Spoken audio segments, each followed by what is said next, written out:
Alright everyone, so in this video here, I wanted to talk about the backbone controllers. Now if you have no idea what these are phone attachments that you can use physical controls on the phone without basically just trying to pair like a Xbox or PlayStation controller to your phone. So the reason why I have both and these are the USB-C versions, basically the second gen version. So this is like the standard version, and then this is the PlayStation edition. The reason why I have both is because I bought this one first, and at the time I didn't have a PS5. So when I got a PS5, it's like, okay, let me start doing some of the remote play stuff. Nope. Because Sony likes to be Sony all the time. You know, if you don't know the history of Sony with PlayStation, they like to just do some questionable business practices so that you have to like stay in their ecosystem. So even though the hardware itself is exactly the same, the hardware itself on the inside is exactly the same. But because this one doesn't have the PlayStation buttons, Sony won't allow it. But because this one has the PlayStation buttons on it, Sony will allow you to use the PlayStation Remote app, the official one. Even though the hardware itself is the same, because this is the PlayStation edition, this is the one that will work on the app. So it's kind of dumb if you ask me, because you're still using the same software.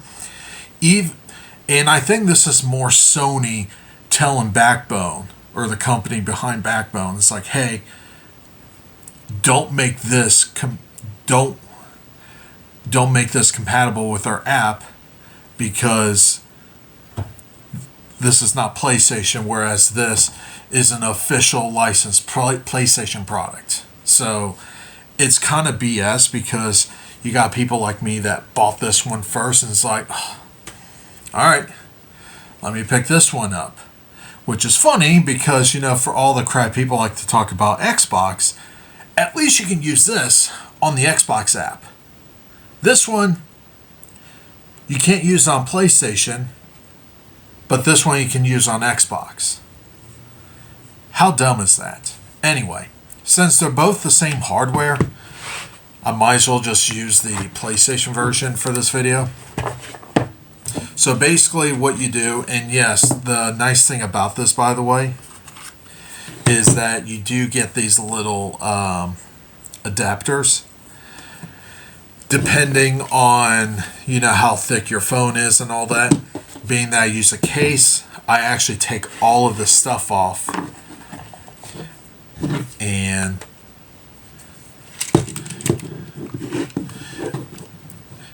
this phone I'm using is a Google Pixel 9. And basically it's on there now. Let me unlock this phone real quick.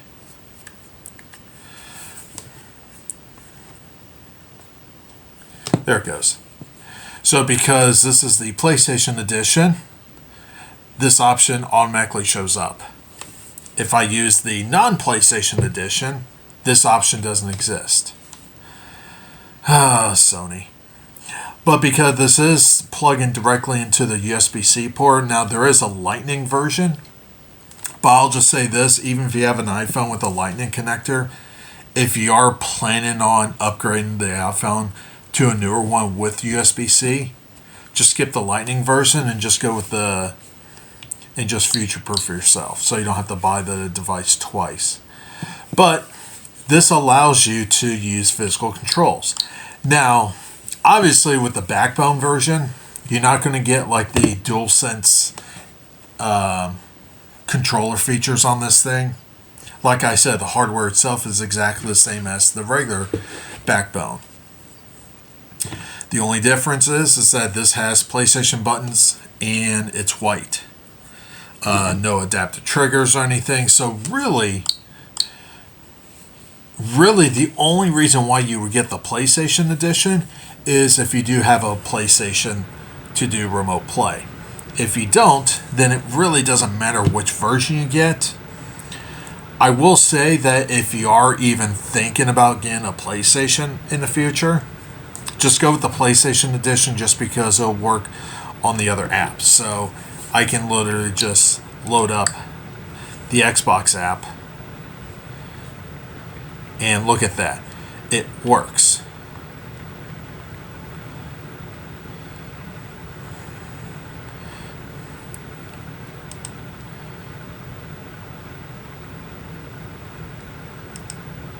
So the app just works.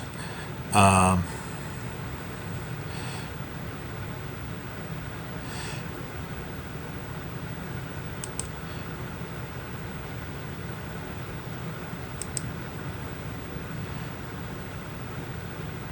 there any cloud versions for me to use?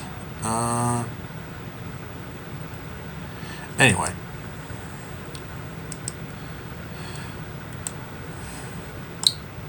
So yeah, I mean, here's the thing, is that, I'm not going to load up a game just to demonstrate how it is. This is just more of me talking about it. But I will say this, for a Joy-Con-like style controllers, this is actually not bad. I think these are actually a little more comfortable than Joy-Cons. But if you don't like the button placements and the stick placements for like the Joy-Cons, you're probably not going to care for these too much. Though I will say these are a little more comfortable than Joy-Con controllers.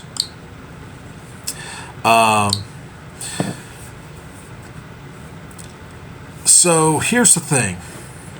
If you are big on playing like remote games or just playing games on your phone but you still want physical controls, both of these Backbone products are actually really solid choices.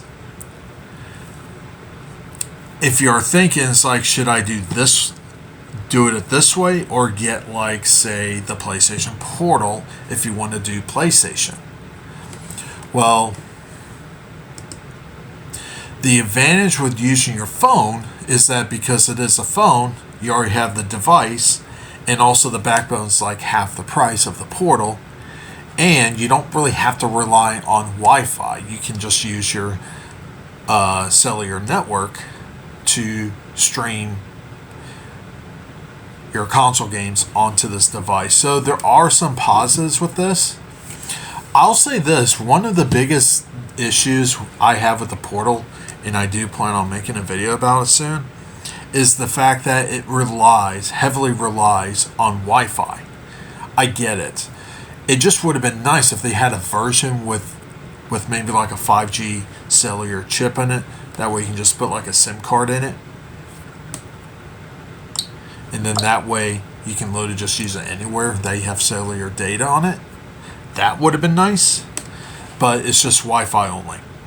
So this is probably going to be like the closest thing to basically playing like your PlayStation games or even your Xbox games in this case. Almost anywhere, as long as you have a network. So there are some good things about it. However, the fact that if you have this one, won't work on the PlayStation app. Now, there are third-party apps you can do. I've tried it. Some of the control configurations doesn't work correctly. Even when I try to tinker, it just doesn't. However, just using the official PlayStation remote app and using this just works fine. So, yeah. But nonetheless, if you do have... Here's the thing. If you already have this version and you just got a PlayStation, there are other apps out there that will make this compatible. And if you're able to get away with it, just do it that way. If you don't have a Backbone controller, but you plan on getting a PlayStation in the future, go with the PlayStation Edition. And of course, the cases for them, you got the PlayStation version, you got the regular Backbone standard version. These are interchangeable because they're basically the same product. There is one annoyance with this though, and that is this thing has a subscription service on it. You heard that right. There is a subscription to this. Now, it's not required, but there is an optional subscription service. And basically what the subscription service allows you to do, and I think they call it Backbone Plus. But basically the big thing with it is that it allows you to connect it through USB-C to a device and use it as a wired controller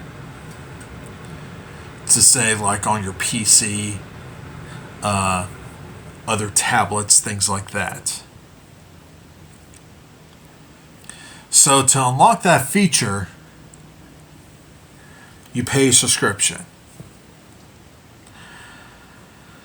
Oh man, I'll be honest with you, because the subscription service I think is like $40 a year. I mean, it's not like egregiously expensive or anything, but I mean honestly, for that same price, just buy like an Xbox controller, for example, when it goes on. So maybe for the same price, find like a used DualSense controller, just pair it with Bluetooth, and you're done with it. You don't have to worry about paying them a subscription service to use a device like this that's wired, by the way. And yeah, you could technically use it, like a regular controller. It is, sturdy enough that, you don't really have to think that you would like break it or anything. I will say that, granted, I use this one much longer just because I've bought this one first. In terms of the hardware itself, it seems solid enough. I mean, you can kind of like, there is some give on it, but I mean, you're not going to pull it out and play it like this unless you have like a phone in between, which, by the way, this is like the widest it'll go. So you kind of need to have like a really, really big phone.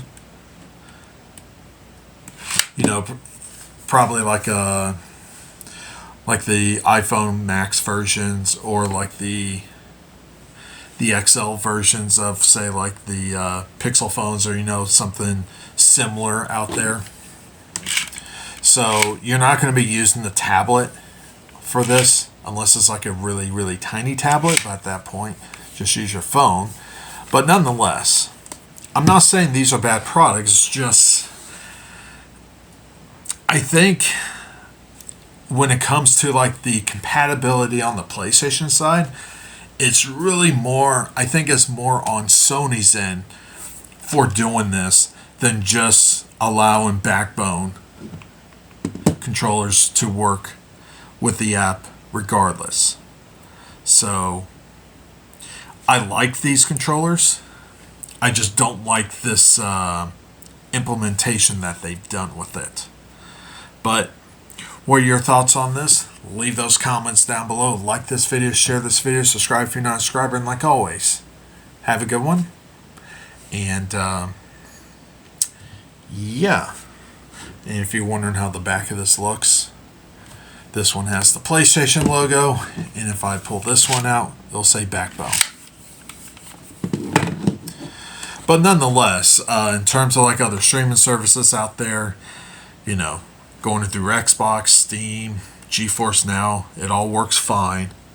It's strictly the PlayStation part of it where it gets a little muddy.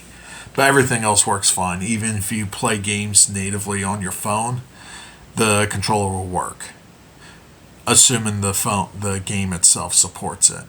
So games like Fortnite, for example, will work fine. So it is what it is.